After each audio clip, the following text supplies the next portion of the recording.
Going to post this live post. Well, it's live. Hands over the tweet button. It's live now.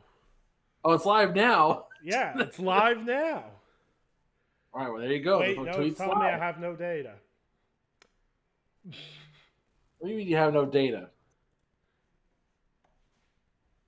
Going to post this live post. Well, it's live. Hands over the tweet button. It's live now. Oh, it's live now. Yeah, it's live now. All right, well, there you go. Wait, the no, it's tweet's telling me I live. have no data. No, we're live. We're in. We are? Yeah, we are. What do you mean you Okay. have no data? We're good. Okay, no, sorry. YouTube's just Waiting to lying post to this me. live It's post. fine. Well, it's live. Hands over the tweet button. It's live now. Yeah. No, we're good. I'm watching this live. It's So. live now. Okay, yeah, you might want to turn that off because it's Alright, coming. there you It's go. bleeding Wait, through your no, audio. No, we're live. We're in. Oh, got it. We are? Yeah, we are. What do you mean you Okay. have no data? Okay, yeah, we're good. Okay, good no, sorry. YouTube's just Waiting to lying post to this me. live post. Why am I hearing it in the background? It's Hands fine. over the tweet button. It's live now. I don't know. Yeah. No, we're good. I'm watching this live. So. It's live now. Okay, yeah, you might want to turn that off because it's coming. there you go. Oh, there we go. Never mind. I'm the idiot. I also had it in a separate window too. Wow, professional podcast here. All right. Let's just pretend like previous episodes. We're just gonna pretend that first technical bit never happened. Well, no, it technically never happened. It actually technically never did happen. We were fine. So, look, we were so busy getting you guys the latest news and predictions for this episode that the technical stuff was just just an afterthought. Listen, So here we are. listen. If ILP is allowed to do sound checks in the first 2 minutes of the show, I can get away with whatever that first bit was. We're good. We're good out here. All right, intros. We got Warhammer Bolt Gun gameplay. Of course, we're damn good. What do you mean we're not good? All right. Hello, welcome to Cheat Code Radio. This isn't an episode number because it's a showcase predictions episode. Bum, bum, bum, bum. All right, so I am your host, Nicholas Downey, and joining me as always, the intrepid, the dashing, the slightly too tall for the average doorway, Mr. Ivan Seiler.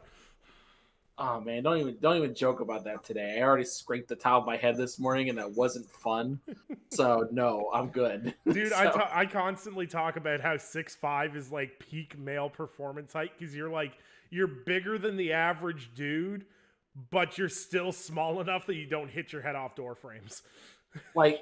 really to me, yeah, 6'5" is the absolute max height for a normal human being, because after that, everything becomes an inconvenience. Yep. Drawers that So, you have to bend down slightly to get like utensils out of the drawer. Yep. It's like, oh, my back. So, my favorite one is toilets. Oh, toilets are goddamn worse. Yeah, anytime you go down to it, I always just judge it based on does it come up to my kneecap or no? Listen, the worst thing is I don't know what it is by Canadian apartments, but they have this obsession with putting the toilet really close to the sink. I'm so damn tall, I can literally sit on the toilet and put my head in the sink bowl. Wow. Like, I sit there, I look like a toddler, my knees are up by my chest, I'm just like half laying in the sink going, oh, what a beautiful morning.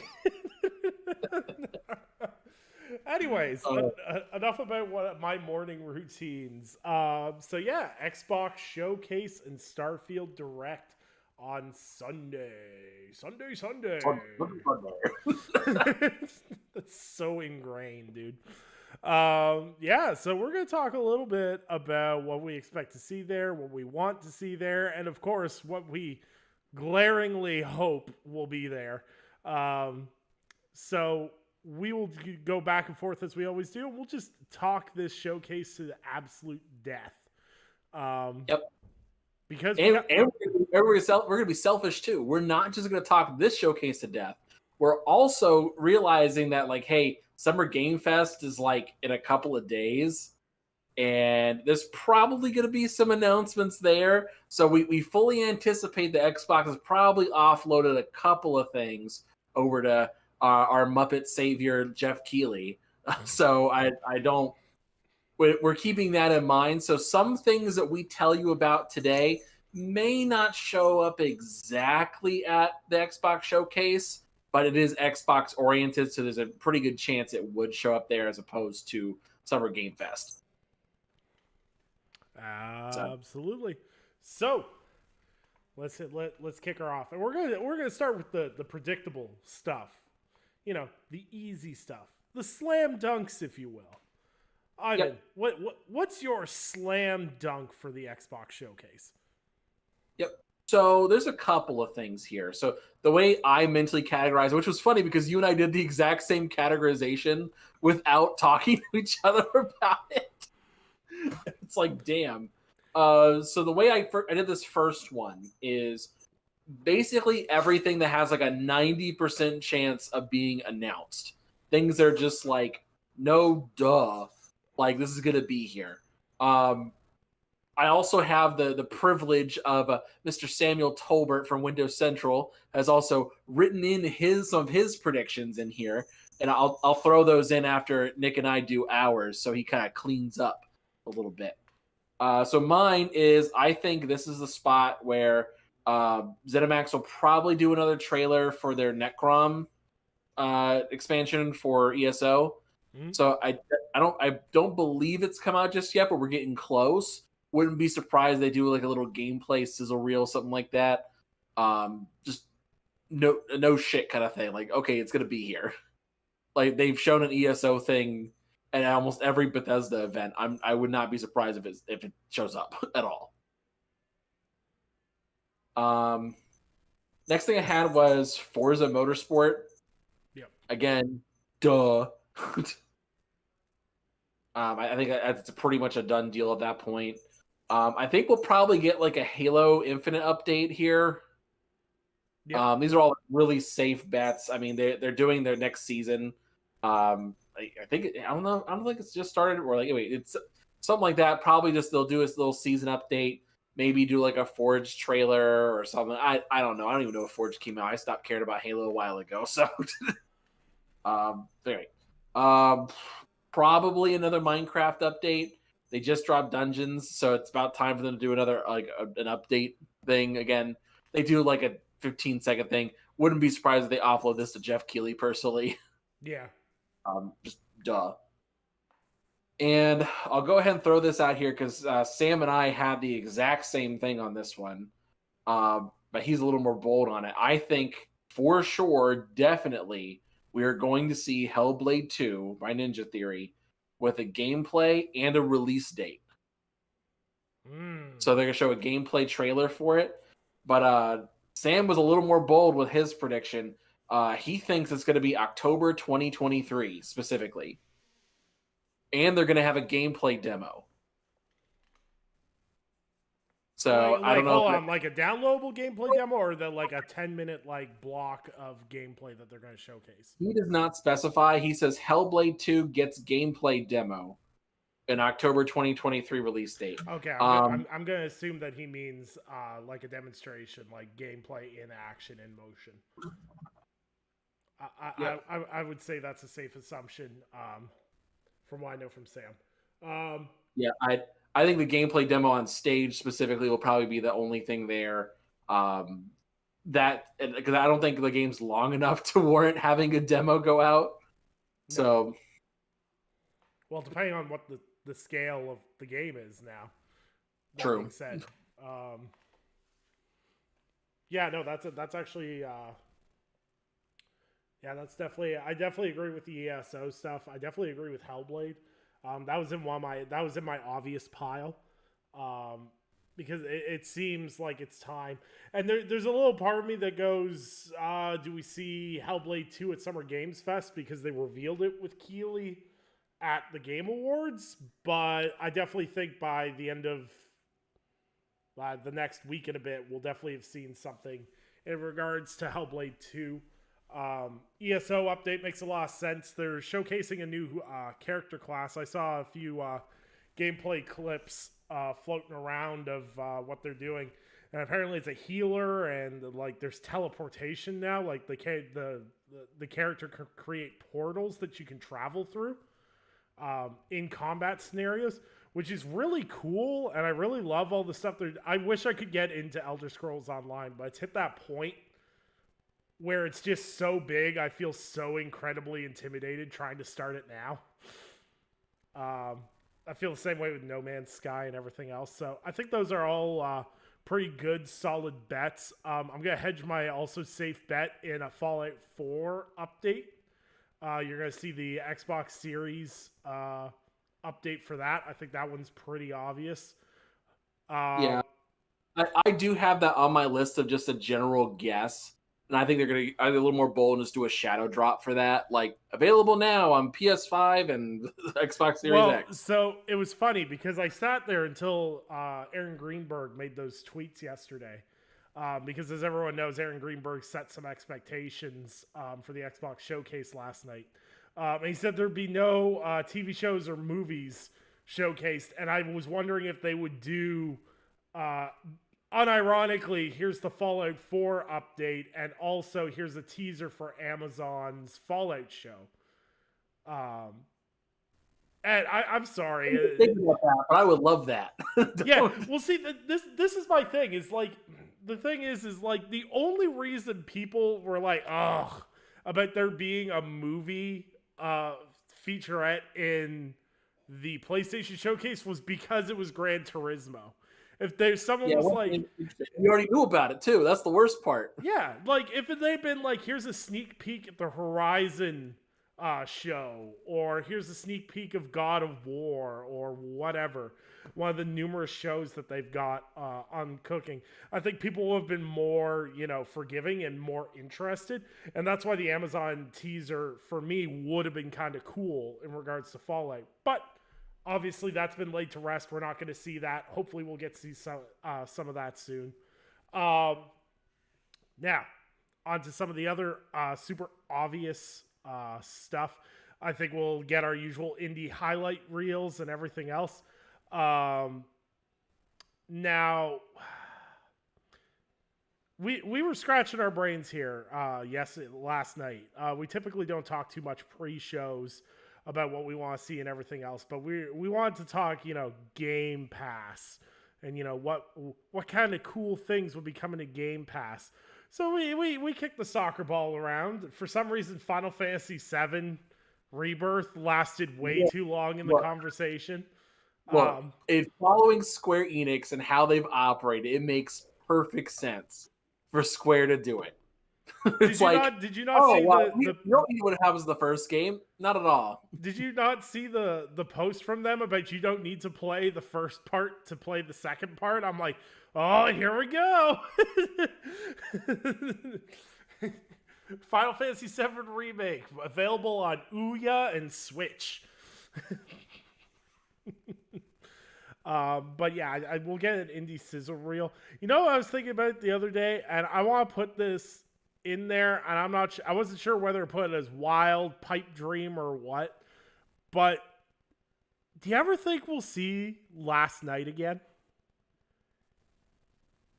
Did controversy about that one? Like, so wasn't some guy like a MAGA guy or something? There was like a whole thing about that, right? I don't know. Everyone gets upset about everything, so it's hard for me to keep track of that. Like, I mean, this is before COVID too, and everyone was like, "What?" It was like, what was it? It was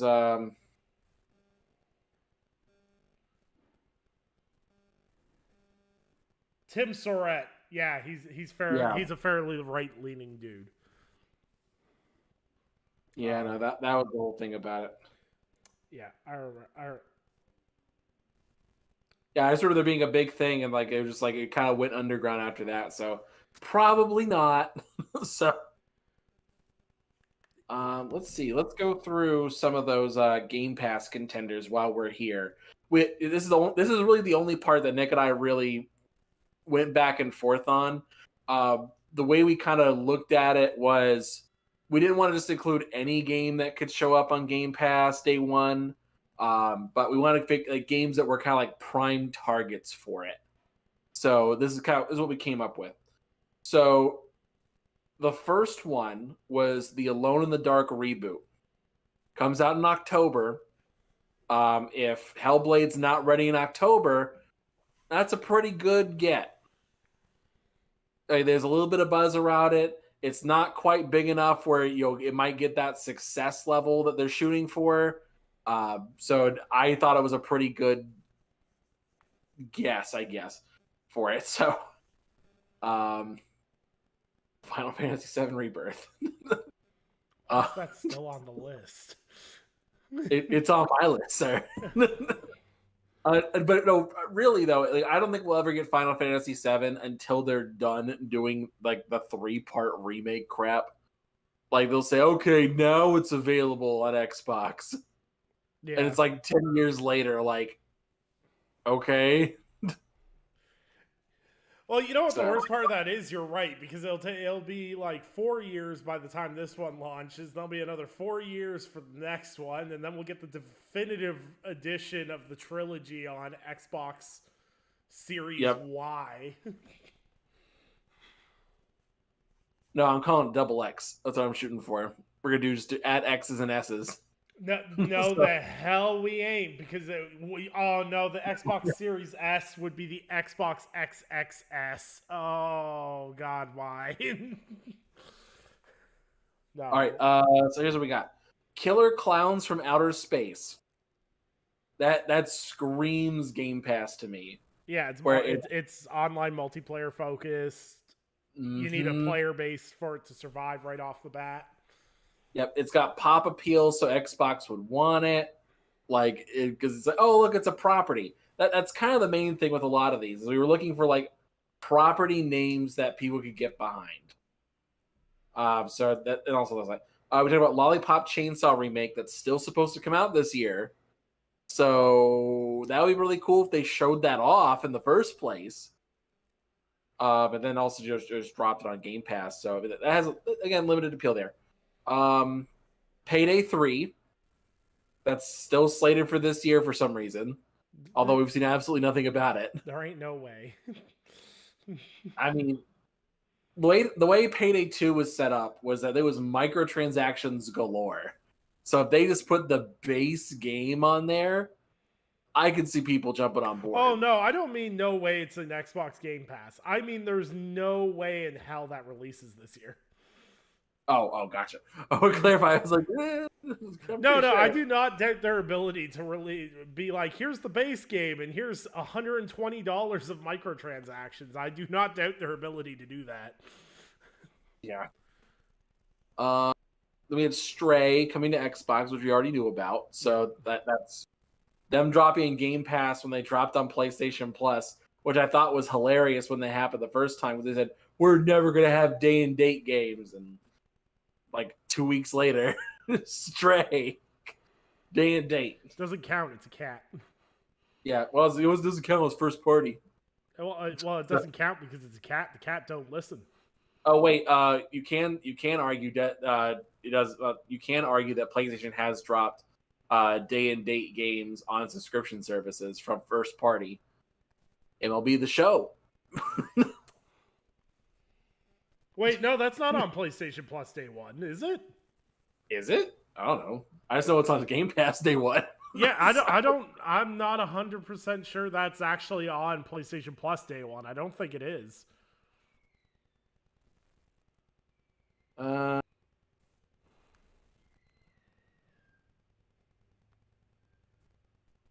Nope, it's not. You have to buy it. Sorry. All right, and the last one, Warhammer 40K Space Marine 2. That's also still slated for this year. Yep. I know Warhammer's come up like the last 4 episodes. Like we just keep talking about it.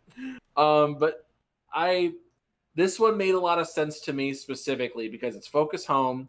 Warhammer really wants to break out in the public sphere more. They really want to get out there. They've been making a big push. Like, what was it? This year alone, they've dropped after Space Marine 2, they'll drop 3 games in 1 year for Warhammer. They are cranking out games. They are trying to get this out there. This is their whole big push right now. And with Henry Cavill coming on and making the Warhammer series, Like they really want this to pop, and this might be the game that gets that attention. So them doing a Game Pass deal, I would not be surprised about. We're also supposed to see So more of it at Summer's Games Fest, right? maybe, yeah, they showed like a 1 minute gameplay thing. It looks pretty good. So, but I felt like the upload quality wasn't great on it, so I couldn't really judge it completely. But it looked decent. I'm actually really Looked excited. like, I'm really excited about the Xbox showcase actually being in 4K though. Like, oh, 4K 60. I was like, what? Okay, listen, cool. yeah, because my biggest complaint with these, like, it's streaming in general. Streaming quality sucks. Like, Yeah. there's so many games where, because I'm very much one of those people, I watch the first 2 trailers, and then if I love your game, I don't watch anything past that. So Yep. I watch 2 trailers. They're like 720p at a live stream I cover for the website, and that's all I see of the game. And then when I actually put the game in my console and play it, I'm like, whoa, this looks so much better. And people are like, no, it's a downgrade. I'm like, what? No. Yeah. I mean, that's my thing is that basically once you show me the first time you show me gameplay, I'm done. I don't Yeah. need to look at anything else. Yep. Like that's it. Either I'm sold or I'm not. Like so that's my whole shtick. But anyway, now we're in the probable field, Nick. Um, I'm gonna mix it up real quick. I'm gonna give this part to Sam because this one caught me off guard. He says that he's expecting to see Compulsion's new game with an in-engine trailer. I mean, I mean, that for me, that was one of my long shots. I was like, nah, they're gonna let them do what they want until they're done. I can't see them ever doing anything else. well, Like, ever since We Happy Few, I think they realized they didn't want to do the game and development thing because the novelty of the We Happy Few universe wore off after like 6 months. yeah. And I know I personally didn't want to wait for them to add features so the game was complete. And like Well, I went to it years later, but even then I was like, I'm good. see, here's the thing: is We Happy Few hit full release in 2018. So that means Compulsion's basically probably been working on something for 5 years. So at this point, I don't disagree with Sam. They should have something to show. hmm I just don't know if it's done because it's a small team. I talked to them before, so unless they've done some major hiring, which I know they did a little bit, like I don't know how big they are if they could really pump that out. But it also depends what kind of project they're trying to do. So that's the other part. Well, they're doing the Southern Gothic Yep. horror game, right? Or not a horror game, but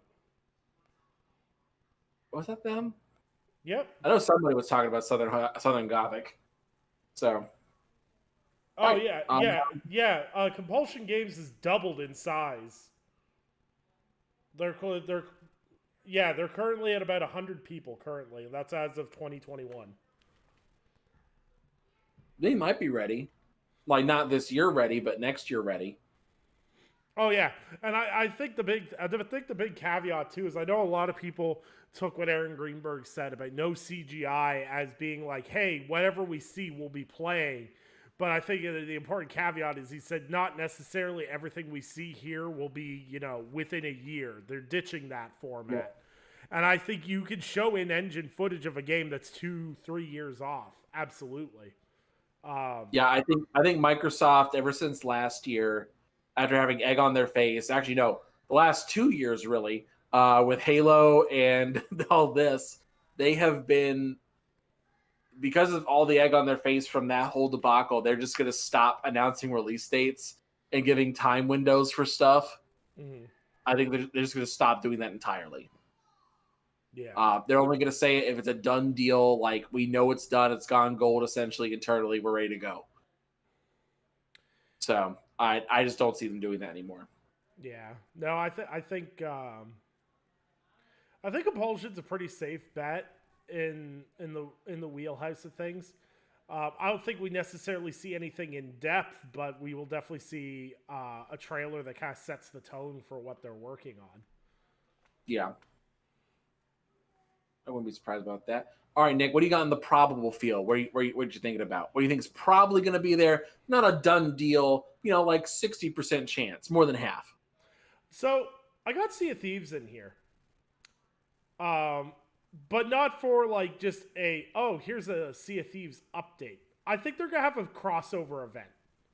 I'm not 100%. I'm not 100% sure what it is because I to be brutally honest, I'm not tapped in with the Sea of Thieves community, so to speak. But we did have the Pirates of the Caribbean crossover, which went over really, really well, and people really enjoyed that. So I kind of wonder if they've got another crossover up their sleeve, considering how much that drove traffic and people to Sea of Thieves. Me and a friend buddy of mine were joking that they do. I know it probably wouldn't happen, but do a Peter Pan storyline. You could do Hook and the whole 9 yards, but that's more Disney stuff. But I doubt they have another deal with Disney. But I think there's a Sea of Thieves crossover somewhere in the mix. What could you do with that? Because after Pirates of the Caribbean, everything else is just kind of like, okay. Do Treasure Island with Muppets.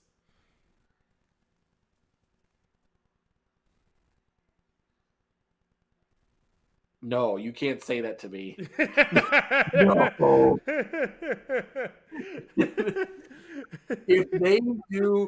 if they do a Muppet Treasure Island crossover with Sea of Thieves, boy, that would be so cool. But it's definitely not going to happen. But if they did that, they would definitely announce that with Jeff Keighley. Oh yeah. The Muppet Messiah has to announce it. Yeah. All I need is Jeff Keighley to walk out and not Kojima walk out. But Beaker comes out with the pirate hat and the eye patch. Yeah. No, I literally can't think of any other franchise that would be good. I mean, Peter Pan was a good idea, but after that, I can't think of any other big ones that would be like, oh yeah, definitely that. Yeah. No, I just feel like there's been they've done little crossovers. I know they've done some of the sale sets and everything else from their Xbox IPs and everything else, but it seems whenever they generate a lot of buzz, it's like a crossover or a really big change. And I just feel like they've got a big update they've been cooking on since that Disney crossover. To play, dude, because I don't know if they have anything big cooking there. I just don't know, because they're doing what feels like an end of the world kind of deal. Oh, this is the battle for the Sea of Thieves right now. They're doing what it feels like a cataclysmic event. And I don't know if they would if they're doing a crossover necessarily. I just don't get that feeling like they're ramping up to something. I feel like Rare is working on Everwild or whatever their next project is, but they are putting a good amount of effort into Sea of Thieves because it is a great game now. I remember playing it whenever it was nothing. And I enjoyed it when it was nothing, but this is even better now, significantly better. Mm-hmm. We're literally roaming around, not taking missions and just doing random shit. And it's fun. It's just a blast. So, all right. Anything else on your probable list? Probable list. I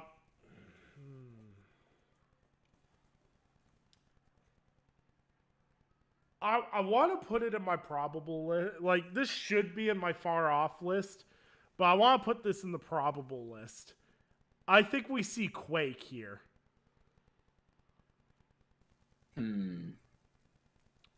See, I'm a little more hesitant about that. I don't know if they're going to do that. See, because that's on my possible list. I'm I don't know if they do Quake just yet. And the only here's the other thing too. QuakeCon still exists. So that's another event, and if Bethesda announced Quake for console here, that would feel kind of weird where they could do it at QuakeCon. Yeah, but QuakeCon has become a glorified LAN party and not a place for announcements. If you don't remember correctly, last QuakeCon that they did, they revealed a bunch of stuff at the Xbox showcase and said you can find more details at QuakeCon. Point. But they didn't have it specifically id though, did they? Yep. What did they have? Was it? What the hell was it? That was that. Because 2 years ago was the DLC for Ancient Gods. But after that, I don't remember anything. I think I got my timelines mixed up. Because they announced big stuff at QuakeCon. I mean, they teased Doom 2016. I'm not saying they have. I'm not saying they don't tease big stuff at QuakeCon, but they haven't in years. Yeah. Like their E3 pressers was where you would get the big reveals. Yeah. Like we got Doom Eternal reveal at Bethesda's E3, and then we got gameplay details and a bunch of other tidbits at QuakeCon. Mm-hmm. I just point. id is super efficient, and I can't see COVID throwing that much of a monkey wrench in how they operate because they don't rely on mocap. True. What, do you need it? No. And that's what I mean is like a lot of the studios that have experienced delays, like major production delays, are studios that work heavily in motion capture, and that's just not what id Software is about. So I really don't think that, you know, I just can't see that not being ready for them to show something. I can see that. See, on my probable list, I think it's Fable. I'm like, even outside the whole teasing thing with Aaron Greenberg, say what you will. I think it's a tease. If you don't think it's a tease, whatever. Either way, it is time. It is Fable time, boys. Like if people didn't think it was, if Fable wasn't going to be there, Aaron Greenberg would have come out and said, guys, calm your titties. There's no Fable at this one. Just wait. They would have set that expectation at that point. But he has not said anything to stop that. And he's come out and clarified stuff like we talked about earlier. He's come out and clarified, like, here's what's not going to be there. Here's what is going to be here in terms of, like, what kind of content. But, like, the Fable thing's a big deal right now. So, Nick, is there any scenario with Fable that if Fable wasn't coming out this year that people would be okay with this? So I've got a couple operating theories. I almost would guarantee Fable's in my probable pile, especially since there's a funny scenario that I saw on Twitter. Somebody in the Xbox legal department, I think it was legal department, tweeted out that someone tried to copyright claim the music in that teaser, because if you copyright claim music and it gets rejected, you'll get an email stating this is this music from this publisher and where it comes from, right? Mm-hmm. You'll get which would mean that whoever did that would get an email notification what the actual song is, where it's from, what it's for, and what the copyright claim is for, right? And what this person says, I saw somebody try to do this. It's a real good trick, but you'll just have to wait and find out. So Xbox knows what it's doing. That teaser obviously knew something. I'm sorry, the Aaron Greenberg photo where they had Abel in the background, there is no world where that accidentally lined up. No world.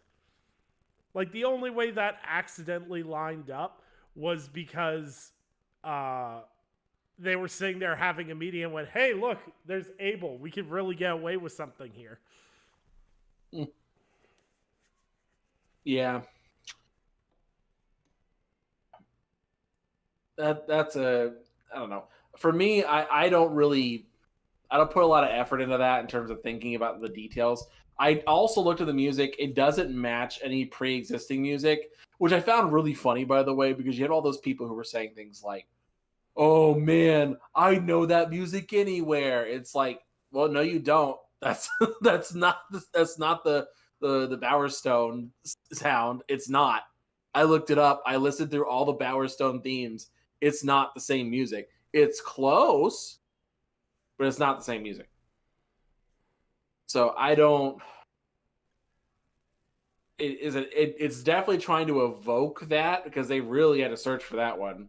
Or if they compose it themselves, I mean, that's really stupid to compose your own music to just do a tease for something that's not there. So anyway, that's my whole thing with Fable. So other thing too, I think it's Avowed time. Yep. It's time for Obsidian to shine. I'm a little more bullish on this one. I think it's coming out in the next like 7 months specifically. So, without jumping too far ahead, this is how it's lined up in my head, and this ties into Sam's stuff too. So we got Starfield in September. Hellblade for me is in November, not October, because there's Alan Wake and there's a bunch of other stuff in there. I think it's more November for Hellblade, and then I think January or February is Avowed. Because I think you need to give Avowed some breathing room from Starfield. I know they're not the same game. One's a space game, one's a high fantasy game, but I think you need to let that audience breathe. See, I think it's a little different. See, my mental layout is Starfield in September. We got early September, and then I think they're gonna do Avowed in November, and they're gonna try to squeeze Hellblade as early as they can, like early October. And here's why: Game of the Year. Because they have so many possible franchises that could do something and make a Game of the Year play that they could position it so it's like, okay, this is coming out now. And this is not assuming they just say, okay, we're going to kind of stack everything going out next year, and we're going to kind of like squeeze out what we can for this year's stuff that might not be Game of the Year contenders necessarily, but we have a good chance with. I think if these projects are ready, then they try to squeeze it all out before the deadline. Because that's what kills all these games. Any game that comes out in December is dead on arrival for Game of the Year. Like not even contender discussion. It's just dead on arrival if it hits December.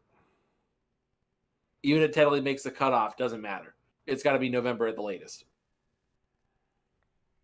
So I don't think they'll swing a game based on Game of Year discussions. I don't think they will.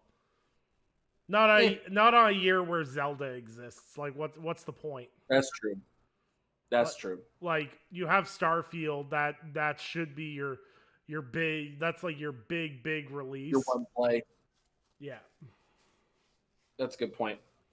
My last one for probable, State of Decay 3.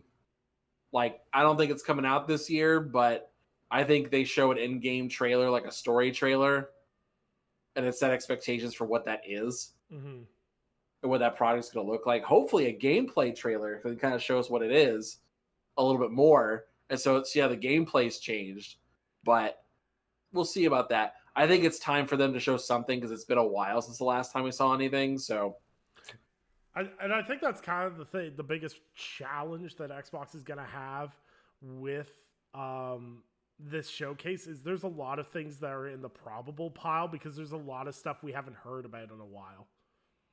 Yep. And for me, like, I don't think this is going to be like a giant third-party show. I just don't get that feeling from them.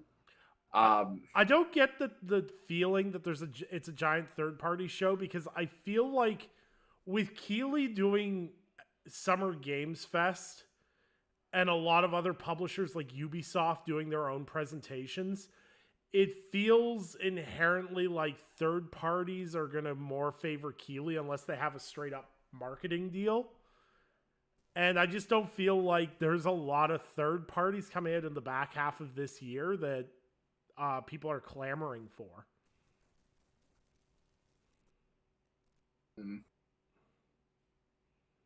Yeah, I honestly, the back half of the year, I don't know. Like, at least some third party stuff, I just don't know.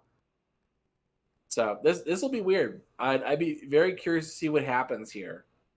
But all right, that's my list for probable. So we've covered obvious stuff, probable stuff, Game Pass contenders.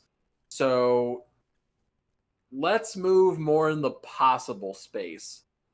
Okay. So I'll do Sam's. Actually, no. Let me cover the ones that we already that you already mentioned earlier. I think in the possible space we got something from id, either Doom 3 or Quake, either one. I don't know how much gas in the tank there is for Doom, so probably leaning more towards. Did you play the DLCs? Haven't finished the second part. Don't bank on Doom then. Yeah, like I said, I don't think there's much gas in the tank for that. So it's like, no. Yeah, unless they come up with this insanely random idea, and they're like, "We got to make this happen. Let's do it." The ending for the second part is so definitive. Like, I don't know where they go from there.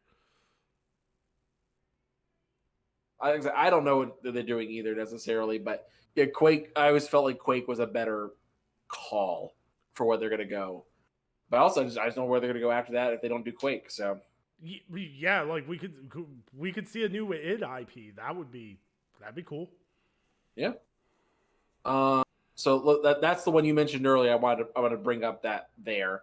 Our buddy Sam said, "Oh, same thing. Teaser for id Software's next game with more to come at QuakeCon."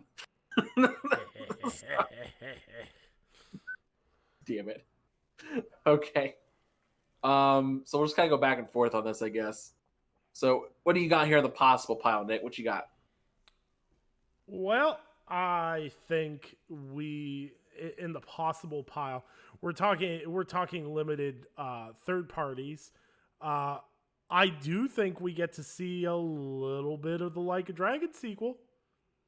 Uh-huh. Why would we see Like a Dragon sequel, Nick? Why? Isn't RGB doing their own show? Yeah. But what was heavily marketed as a launch title for Xbox Series X? Well, Like a Dragon 1, yeah. Okay. Yeah. And from my understanding, that's a pretty good and solid relationship. And Sega they getting cozy, man. They getting cozy with everybody. And I just feel like, we could see something there. Yeah. Let's see. I mean, I wouldn't be surprised if they did something like a marketing deal, but do you think it'd be like exclusive? I don't know if they'd have that kind of relationship, would they? And see, this is the thing. Is like we're tiptoeing right now. We tiptoeing around the question of, did Like a Dragon do well enough on Xbox for it to be an exclusive, or is Xbox willing to shed enough money out in order to time exclusive it? Now, I will still put my foot on the ground. I'm not a huge fan of third-party exclusivity, especially for sequels that everyone else played as well. But I don't think it's outside the realm of possibility, and it really this whole hold up there, big dog. You may be onto something here. Because remember, so at launch, I'm looking this up right now. Remember, they launched the Xbox Series X version exclusive. Yeah. Because they dropped it on PlayStation 4 and Xbox One, but the next gen version was exclusive to Xbox for like 6 months. Yep. Yeah, the door's open there. You got a point. The the big caveat with that is I think this Xbox showcase in terms of third party will show what Xbox has learned from this ABK deal. And what I mean by that is aggressiveness in third party dealings. It's all on the table now that how aggressive PlayStation is with third party deals. It's well known, it's industry well known. But now Xbox's fan base, because of all these legal proceedings and how messy they've been, everyone knows that it's simply Xbox isn't throwing money at them. So fans are getting kind of itchy and going, why aren't you doing the same deals? Obviously, it doesn't damage the industry if, Nintendo does it and PlayStation does it. Why don't you do it? I'll be interested to see if Xbox makes similar dealings in order to stay competitive. And especially in the Japanese market, I want to see them be aggressive. Like, I want them to buy marketing rights for things like Dragon Quest and, Persona or something like that. Get in there and make a base for it. Instead of being the place Japanese games launch 2 years later, get them there first. Or not even first, make sure they're there day one no matter what. I think that's the biggest gap that Xbox needs to seal and I think this showcase will show that they're either invested in this or they're not. And those big Japanese titles, because there's Persona titles that are rumored to being announced, and if those Persona titles land on Xbox, I think that shows progress in Xbox's dedication to the Japanese market. If we don't see those deals there and then the next set of Persona games and everything else skip Xbox, I feel like we're back to square one again. Mm-hmm. No, you bring up a good point there. So I think you got something going on here, dude. I don't know what kind of sources you got, but that's something to work with, man. I'm excited. Well, I'm just saying, like, So, RGG has been super cozy with Xbox. Like, every single Yakuza game's been on Xbox, except for Ishin, which is the most recent one. Yeah. Like, those games have been cycled through Game Pass multiple times. Like a Dragon. Yeah, and they're still on there. Like, it wasn't like just a 1 year and done kind of thing. They keep bringing it back. Yep. And Like a Dragon did really well on Game Pass numbers when they brought it to Game Pass. And, I know I guarantee you sales weren't through the roof, but you got to put in the work. And that's something I'll always say is, like, fan dedication's a two-way street. As a publisher, you can't blame a platform for not purchasing your games if you do not deliver to that platform regularly for a consistent amount of time. And RGG seems very dedicated to delivering to everybody. Like I said, would they... For lost time right now. What's that? Oh, it's like Sega's making up for lost time right now. Yeah. Like, they're bringing all the Persona stuff, they're bringing all the Yakuza stuff. And it's like, hey, this is a new market. We can go for this now. Yeah, absolutely. And the thing is I think the only reason I think the RGG deal could happen is simply for the reason is that so far there's been no data to show that the games that go Xbox first don't necessarily sell on PlayStation. So if there's 6 months between Like a Dragon sequel coming to PlayStation, I don't think that'll negatively impact their sales drastically. Yeah. But I don't know. It's hard to predict because RGG is in a very new situation. Their original creator and founder went off and made his own studio with NetEase.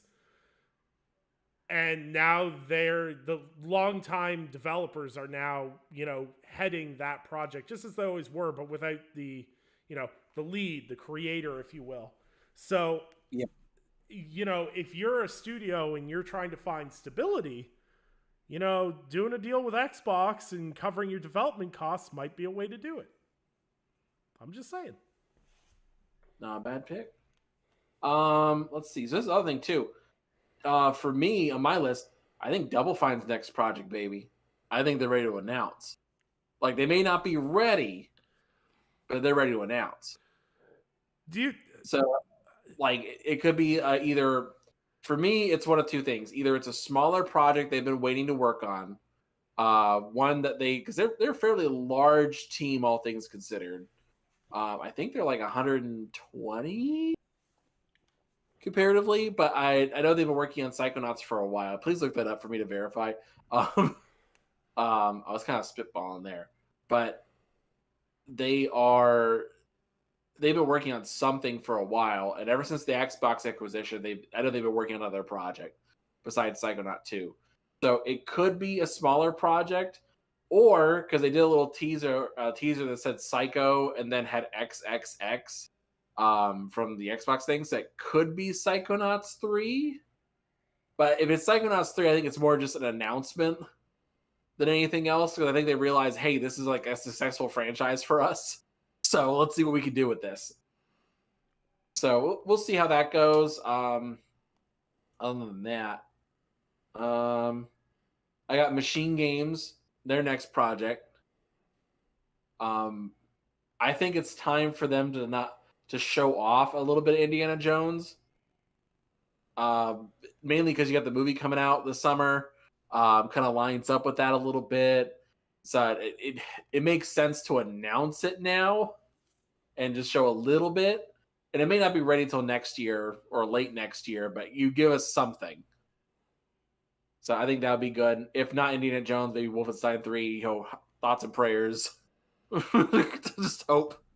That's in my hope pile, is Wolfenstein 3. Like, yeah, I've been predicting that game since like 2021. Yeah. So then I got the Initiative for Perfect Dark gameplay. Look, man, they need to be there. No. Sorry. Continue. Come on, dude. Like that back shot picture that they had, I'm like, come on, what is this? Like they need to show us like a little more concrete. Give us like a different picture to use for our own hopes and dreams. Like, give us a different picture than that. But anyway, we briefly talked about Rare. I think Everwild. I think that's a possible chance of showing up here. They announced that thing in what, 2020? Yeah, but it was scrapped and rebooted. Yeah, so maybe. In Exile. I think maybe Wasteland 4 or a different IP. We know they've been working on something in Unreal Engine 5. But after that, we don't have any real details further than that. I think In Exile... Oh, go ahead. Listen, In Exile is making the original Fallout game. They're remaking that. That's just in my head. Because like the original Fallout in the style of Wasteland 3, give me that. Because Fallout 1 is unplayable by any form of modern standard now. I remember in college, like, getting a free copy of Fallout 1 and trying to play it. And I was like, oh, Jesus Christ. This is rough. Yeah. I had a tough time with that one. Yeah, I think In Exile... See, my thing is as we're listing off these probables, I think Xbox only has to show half of these. Would it be nice to get updates on all of these? But I think they can let some of their studios cook if they feel they've got enough on the docket, so to speak. Now, there's a third-party one. And it's interesting to me, but it's not a hope. It's one of those like very slim chances. I wonder if we see IO Interactive's 007 project. That's a good question, isn't it? Well, What? because IO Interactive's got a partnership with Xbox for their Project Dragon, Mm-hmm. which is their Diablo-like RPG that they commissioned before they tried to buy Diablo. Um, um, but there's a pretty good partnership there. IO Interactive IO Interactive is independent as hell now. After Square Enix dropped them and basically expected them to fail, IO Interactive turned everything to gold. Like they rebuilt the Hitman franchise into something way bigger than it ever was, and now they're on to a James Bond game, which I think is such a perfect fit for that studio. And then of course they can nail the quiet moments of James Bond, which I don't think no James Bond game has been able to do. So did you ever play Hitman 3? a little bit, yeah. That intro where you're going down the skyscraper and then you perfectly pull out of the you perfectly rip off the suit to go into a suit and bow tie party at the end in the first level. I sat there, I was like, this is like straight out of a James Bond game. And then like 6 months later, they're like, we're working on 007 project. I'm like, of course you are, because you guys were ready from the beginning. Yeah, I've been doing this for 20 years. Yeah. But I definitely think we might see something from them. And the only reason I say we might see something from them is they don't necessarily have their own showcase, right? Like IO Interactive doesn't have its own showcase. So if they're going to show something, it's either going to be a blog post, which I feel like if you're revealing your 007 project, you're not doing a blog post for that. Yeah, no. If you're doing that, that will be kind of embarrassing, honestly. You need to show that game.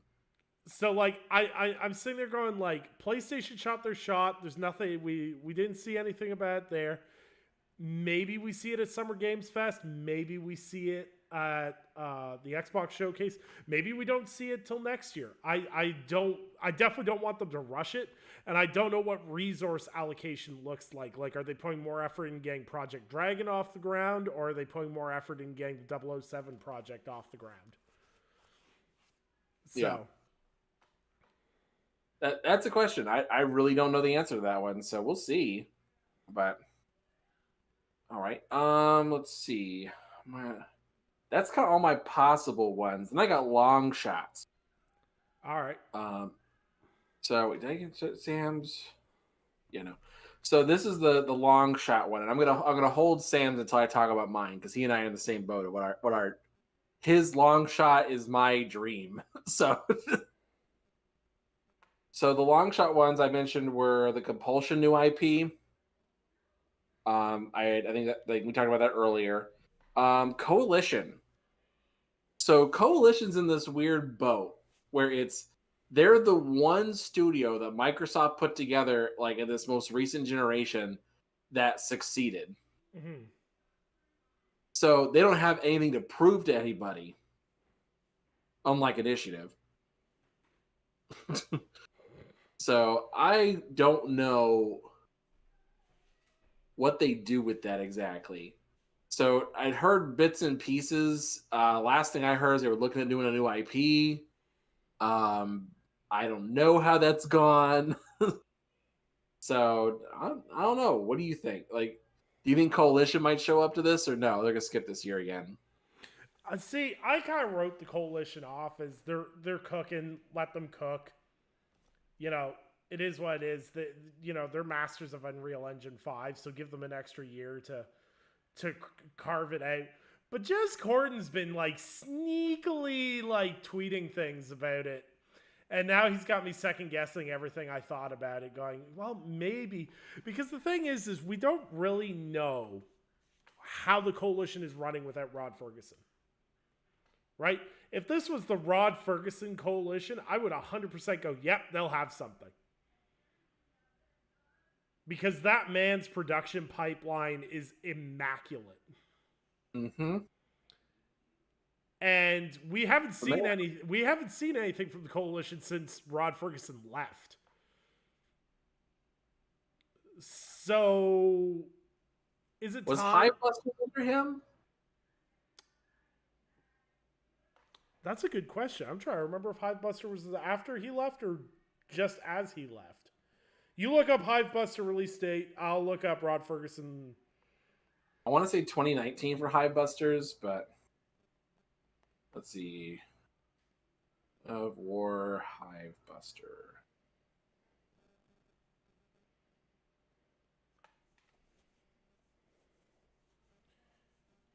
Yeah, Rod Ferguson left the coalition in February 5th of 2020. Yeah, no. Hivebusters released December 15th, 2020. Okay, so they released that after he left. So they got that out the door, no problem then. Yeah. So how much involvement, how much production time there was involved, we don't know. But yeah. They were able to get it done in a reasonable time. Let's go with that. But it's been 3 years since the coalition's put anything out. So it feels wild to say the coalition feels like a wild shot, but it still feels like a wild shot.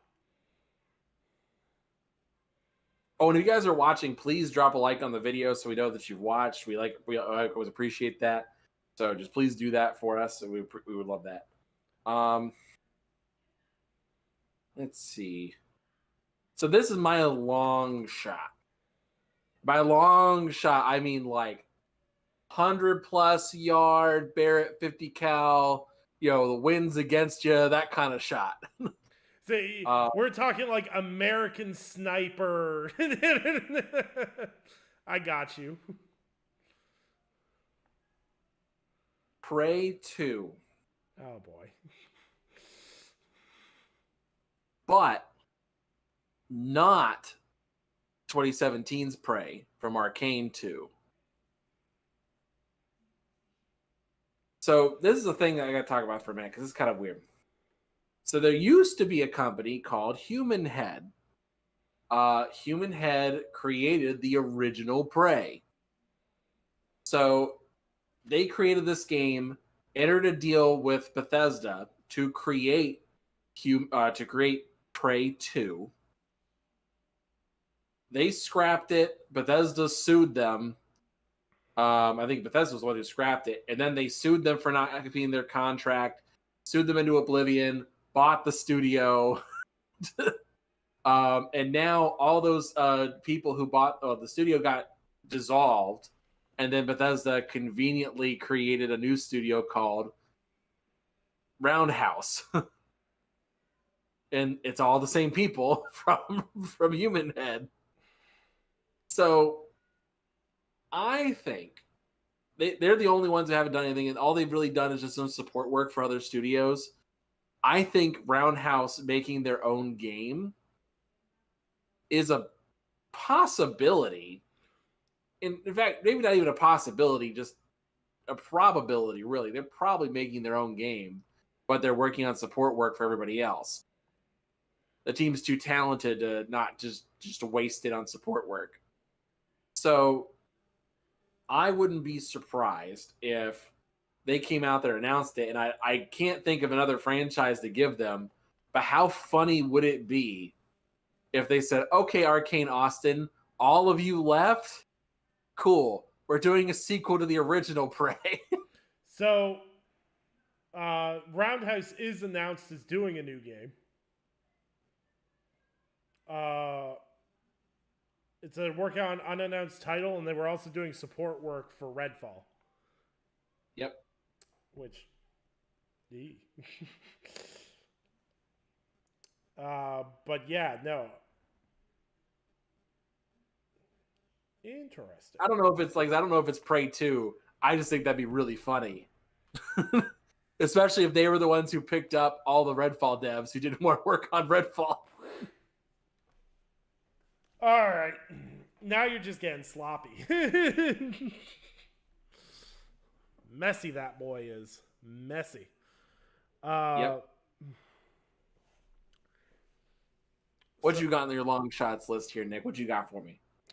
Long shots. Anything Fallout that isn't just an update. So, here's your stupid conspiracy theory for the day. There's a Steam. This is Sam's thing too. So. There was a Steam DB update that included Fallout New Vegas 2 in the Fallout 4 code. That was added, but then removed today. No, that was 2 months ago. Was it 2 months ago? I saw the article floating around today. They tricked everybody. They reposted it today. Dicks. And they got everybody. That was 2 months ago. God bless America. That's why I get for not looking at the date. I read the article, but I didn't check the date. God damn it. Yep, that's the first thing I check, especially because I've already seen that article before. So, like, I will fangirl scream for a Fallout New Vegas 2. We'll be in that chorus, sir. Like, people don't understand. Like, people, I will probably come across as the most obnoxious Xbox fanboy, but I promise you, I am the most obnoxious Bethesda and Obsidian fanboy. It's just Xbox keeps buying my favorite studios. It's not our fault, damn it. Like, I used to get so much flack for saying like I'm the one Xbox guy who doesn't like Xbox games. And then Xbox said, I took that personal and started buying all my favorite studios. Son of a bitch. So Stop. Might as well say Scalebound is coming back and OG Saints Row remake is happening too. You know what, Inferno? I hope that Scalebound comes back as a free-to-play card game on your mobile phone. I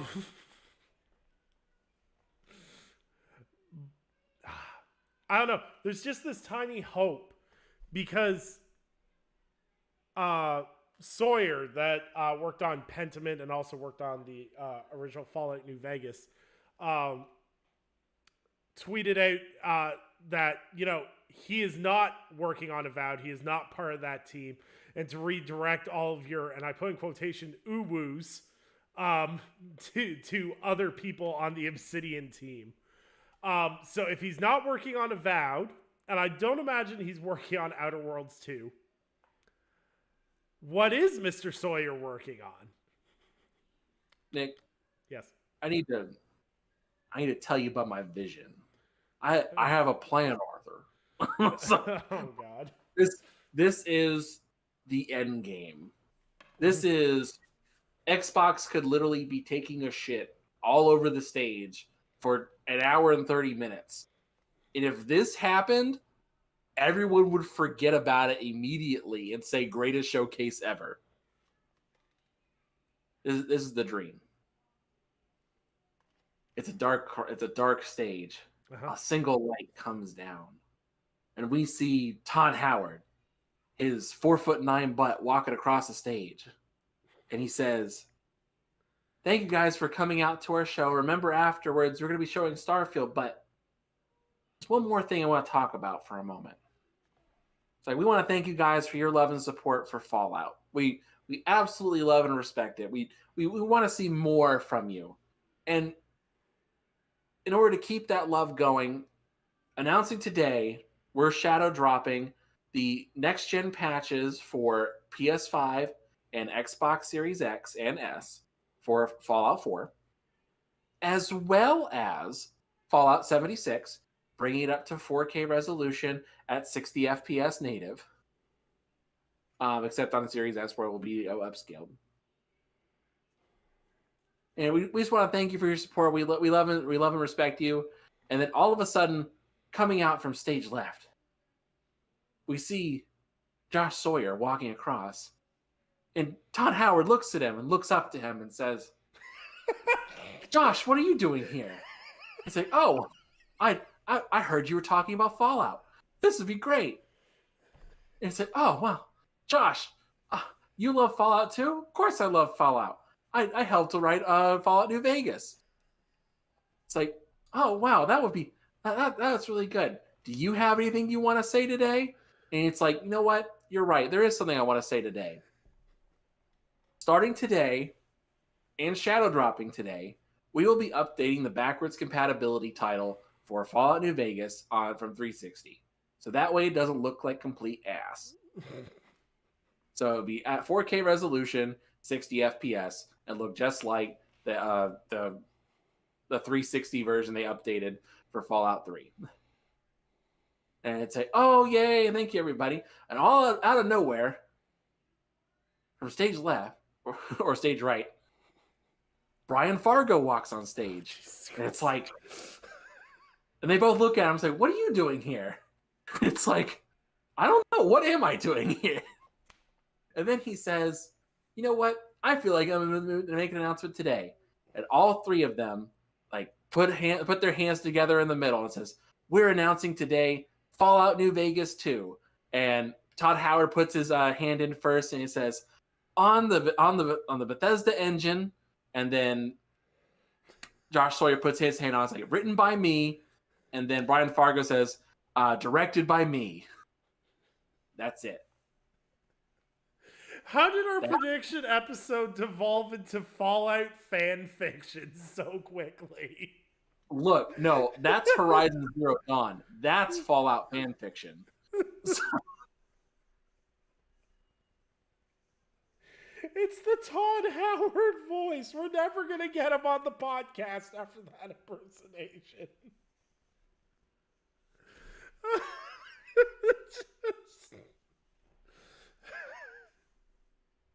Look, I love Todd Howard. I've met him in person. Love him to death. He is really short. I can't help it. But I am 6'7", so let's keep that in mind. And when I did meet him, I was really drunk. Please don't go looking through Bethesda E3. Please don't go looking at interviews that he did with Adam Sessler. You will see me in the back. Oh God, that's really dating ourselves, isn't it? Adam Sessler interviewing Todd Howard. That throws you back, doesn't it? Look, that would be the dream scenario. That would be absolute smoke, like scorched earth, best E3 showcase, whatever. Like that would be amazing. I would love it. I don't even disagree with you. Like even a little bit. Like that would be the ultimate. Oh, there's one more option. Oh God, no. It's a little less grandiose, but it would be a great announcement. So this would be, I don't have anyone in particular who would walk out and announce it. Probably Phil. Saying, "Hey, we want to thank you guys for supporting us and helping us through. As you guys know, we're working on that acquisition for Activision Blizzard. But independent of that, we've also worked out a deal. We're pleased to announce that today we partnered with Toys for Bob to remake Banjo-Kazooie. But not just that." And then just start like having like a puzzle piece that appears on screen. And then it turns around and has a big 3, and you hear the Banjo-Kazooie theme music playing. It's like people would lose their shit seeing that. Because Toys for Bob is the only developer I can point to that is trusted enough to remake that franchise. And if they were to announce that independently of the acquisition, they secured the deal, I don't give a damn if the Activision Blizzard deal goes through or not. Who cares? Let this happen. Who needs Call of Duty when you have Banjo-Kazooie? But just imagine, dude, if the Activision Blizzard deal did go through, you could make a fighter with Banjo-Kazooie, with Crash Bandicoot and Spyro, and you wouldn't have to pay nobody for the rights. Listen, if they don't remake the first Banjo and call it Banjo Redooey, I'm so pissed at them forever. Redooey. And also, screw Jez Corden for putting in my head Banjo Zamoozy for the goddamn movie adaptation. I also need a Banjo anime as well, like just a super serious anime, but with Banjo. I mean, that's basically what Demon Slayer is.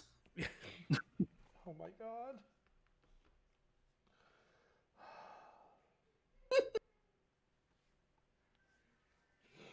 so emotionally broken from this podcast.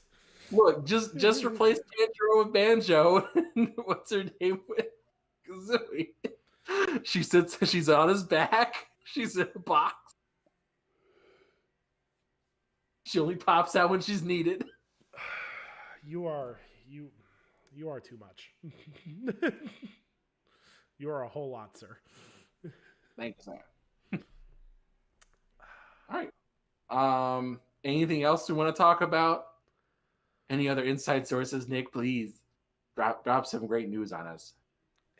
Inside sources. Look, you're more credible than Tidux and the rest of these jokers. Come on.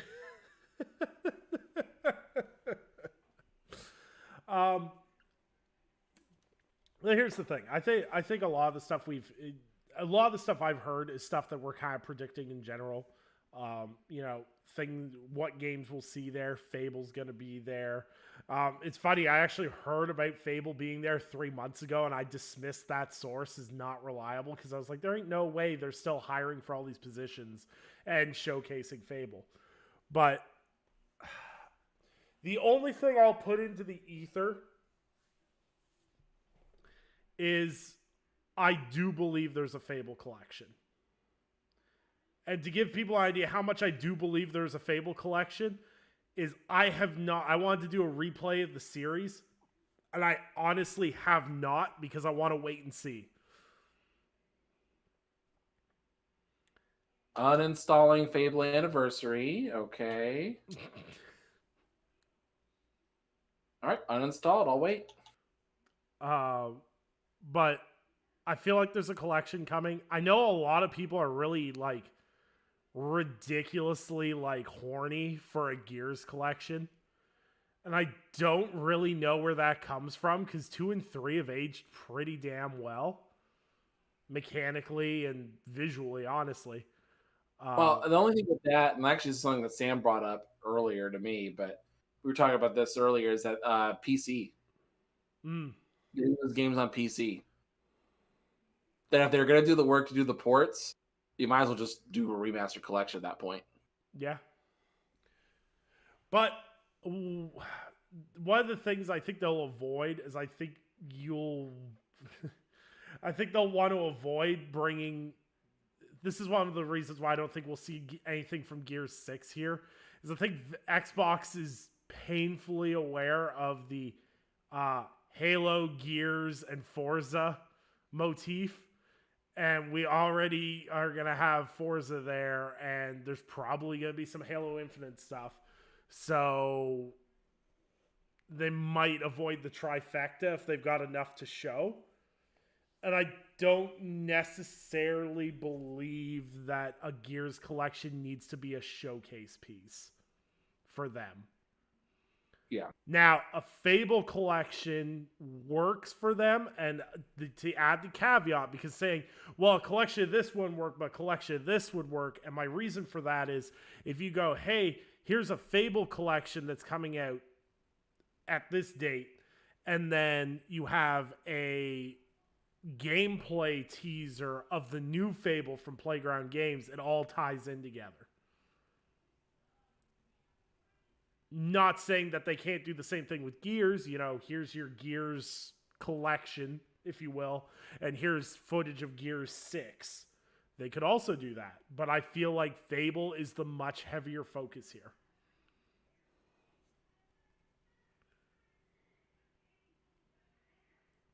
I can see Fable doing it more as opposed to Gears. Yeah. But I guess Fable hasn't had really any touch-ups. They had the anniversary version, that was it. Yeah. So we'll see.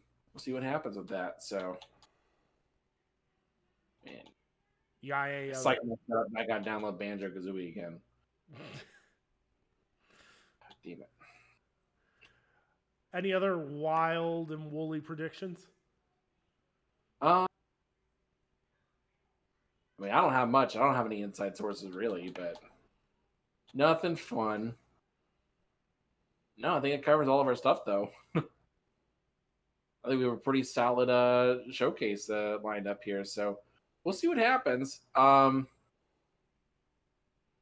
like I'm not sure long term what's going to happen, but I still don't even think they're going to do really much of anything for a third party stuff still. But the thing about Xbox is like if they just go out there and just announce updates on all the stuff they've already announced, that would still be a good showcase. Yeah. As long as the stuff they showcase is meaningful and you put some, like, there's got to be dates and there's got to be windows, and the amount of dates has to outweigh the windows. Yeah. Like, if they show a bunch of this stuff and it'd go 2024, yeah, I'm not 100% sold on that. Yep. The thing with them is like they're not very good about this anyway. They need to stop announcing that kind of stuff anyway right now. Yeah, and so what I've been fighting them too much. Like, what I don't want to see from them is to go the opposite way. Like, I understand people's qualms with the whole 12-month window thing, especially since Starfield and Forza didn't make those blocks. But with that caveat aside, I don't want them to get into the announce a game and then 6 years later you get it thing again. They don't need to get back into that. I just hope they got to find balance in their releases, and they need to, if they put dates on stuff, they got to hit those dates. And the quality's got to be there. Because, like, after Redfall, like, listen, Starfield's the next big one that we know about. I'm not 100% sold that Motorsport launches before Starfield. It could, but I'm not sold on it. Well, if it comes in July, that'd be interesting. It could come out. Wasn't the whole teaser image? No, that was 06/23. That in that teaser image, you remember they had the still from that. The last trailer or whatever, and someone's like, oh, it looks like 06/23 or something. But they're not going to stealth drop it, but they've confirmed the cover car, and they've done a bunch of other stuff. Like, this game's close. So, like, they could do July, realistically. But they need to hit windows, and they need to hit dates, because the problem with Xbox is when they don't put dates or windows on it, we just don't hear about it. And with a lot of these games, the biggest problem is we haven't heard stuff about it. Like, they had a Xbox Wire blog post about having more details about Avowed in the summer. And I think that was 2021 or 2022. And then we just never heard anything. State of Decay 3 got announced with a CGI trailer. And they fleshed out an entire support studio plus hired intensely, but we still haven't heard anything about that game. Now, they've done a ton of big updates to State of Decay 2, but not much else has been said. So, I don't know. I'm in this weird in-between stage where I understand where people are going to be happy if they come out swinging with, like, Fable, State of Decay, Avowed, etc., etc. Then we have the Starfield Direct, which I'm really excited for as well.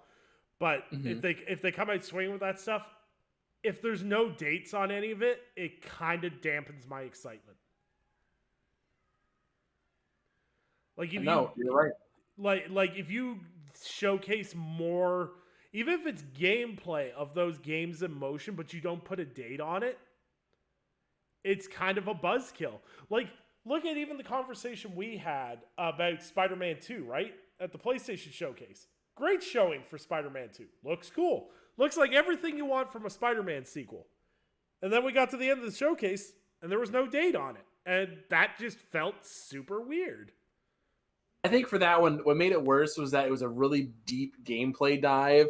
And it was literally the only game that was, so it's coming out this year of their single party lineup. And they didn't even have a date for it. But so that's what made it worse for that particular title. But like if they come out and they show like a gameplay teaser for Compulsion's thing and doesn't have a date for it, I'm fine. Yeah, but and I think that's the thing. I follow like a 3-trailer rule. You get your announcement trailer, and whether you do in-game engine footage or CGI, I really don't care. You get your announcement trailer. You get your gameplay footage trailer where you do like a 5-10 minute gameplay block if you've got a really big game, or if you're a smaller game, just like 2-3 minute gameplay trailer. And then you have your launch trailer, and then the game's in your hands. To me, that's a perfect amount of marketing. Is that enough marketing for a casual audience? I don't know. But for me, specifically as a consumer, 3 trailers is all I want to see.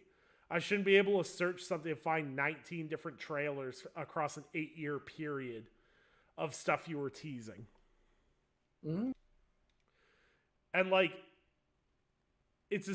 I'm especially more adamant about that after some of the stuff they did with the Spider-Man marketing. Yeah. Because like that E3 trailer for Spider-Man in what was that, 2018, was so painfully unnecessary. It's like, oh, here's what the end game boss fights are gonna look like. I'm like, cool. Totally would have loved to have seen that as a surprise and not seen that, but okay.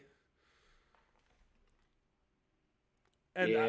I want Xbox and I want PlayStation to avoid doing that in the future. Like, I just don't show us enough, show us you're confident in your product, but don't show us too much. Just enough. Yeah, like, remember a perfect example of too much. Do you remember that Square Enix conference where they revealed Guardians of the Galaxy's gameplay? And they had like an 18-minute trailer, like gameplay showcase of it, and everyone was like, this game looks like butt. They're like, get it off the stage. Why are they doing this? This is awful. And then once everyone got their hands on it, they're like, hey, actually, this game's great. If you overshow something, that kills your vibe. Like, Square is right about to do that, honestly. Like, we've seen so much of Final Fantasy 16. I'm like, I'm good. I'm so sick of hearing them talk about Final Fantasy 7 Rebirth. It's gonna have story and characters. Okay. Like, Square Enix does some of the most obnoxious over marketing that I've ever seen. Like, I haven't watched a Final Fantasy 16 trailer since I think it was the last PlayStation, like the PS5 showcase trailer. Where I was like, yeah, you know what? It looks like Devil May Cry, so I'm buying that. And that was it. That was my conversation with myself. I was like, cool, looks like Devil May Cry. I'm sold. Starfield can overshow. It's Bethesda. They won't overshow, and that's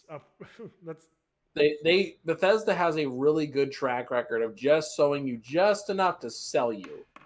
Because go back and look at E3 2015. Yep. Go back and look at that. They showed just enough to be like, hey, here's a new engine. Here's how good it looks. You already saw the trailer, so you already knew what it was going to look like roughly. Here's how close it looks to what you saw. Here's settlements. Here's building. Here's this. Here's crafting. Like, just they show you just enough. Like, hey, look, this is what you got. I'd expect like, I don't know how long this thing's going to be. I feel like it's going to be like 20 minutes of them talking about like random stuff like development things, and then like 15 to 20 minutes of gameplay. I think if Bethesda's smart, what we see in terms of Starfield is what we'll see about Starfield is the thing. Every Bethesda game has the thing. Yep. Right, like the Fusro Da shouting in Skyrim in motion was a thing. Fallout 4 was the base building or the settlement, the settlement building, the crafting, and how in depth the systems were. I think there's gonna be a thing that I don't know what it is, but there's always a new thing Bethesda does in each big RPG they do. But I think there'll be a heavy focus on dialogue and interacting with characters, because I feel like they were really outclassed by the Outer Worlds, and they really took that to heart. Because I know, Ivan, you've played a ton of it. I've played a little bit of it, but some of the dialogue stuff they did in Fallout 76 in the later additions to that game was really, really good. They made some really good advancements on that front, so if they decide they're going to come and get this stuff together and like really take it personally, if I had to guess what the next big thing is, I don't think it's that. I think it's going to be traversal. Traversal, moving through the I, planets. I think it's going to be more vehicle stuff. Where like between space flight and like building a car. Dude, if I could rock out a space buggy, I'm gonna be so happy. Like I feel like that's going to be the main focus because if when you look at the other two franchises, Skyrim is about you traveling on foot or maybe riding a horse and looking at stuff and exploring. Fallout is also similar. It's all you walking all the way through. And the one thing they don't have are vehicles. So them focusing on vehicle travel will be that unique thing for them. So I'd be curious to see what they do with that. Because like building space stations and your own ship seems to be like the main focus for them. So I'd love to see what they could go from there. Yep. I want to see how chunky that combat is. Yeah. But we won't have long to wait. I can't believe we'll actually be seeing Starfield in a week. I'm incredibly excited. Yep. So there's always that one possibility. This is like totally not true, but it would be cool as hell if they did this. If they said, "Oh yeah, looked at Starfield. By the way, it's not coming out in September. It's coming out now." That would be like the ultimate like drop at that point. Like, what?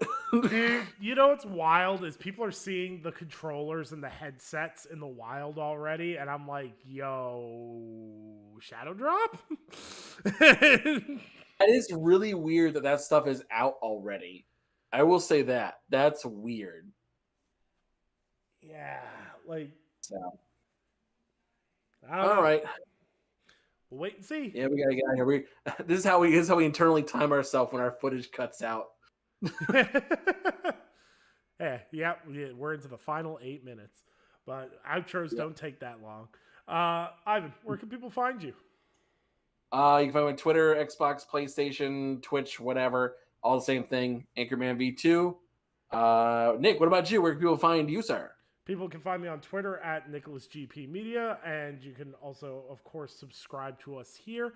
Don't forget to share the podcast, send it to a friend, DM it to your mama, and we appreciate everyone that tunes in every Monday at 8 p.m. Eastern Standard Time to check us out and listen to us.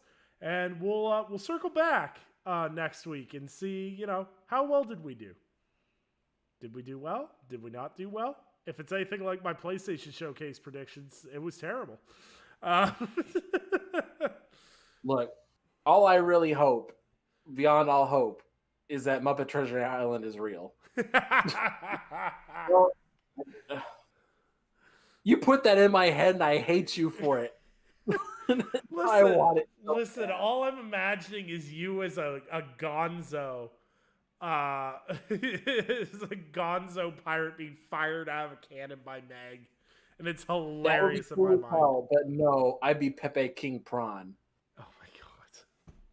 Hello, shoot me out, your Pepe. All right, now we're doing French accents now. No, my Spanish accent's not good. That's why. That's okay. Anyways, if you want more terrible accents and Fallout fan fiction. Well, more specifically, Todd Howard fan fiction. Don't forget to subscribe.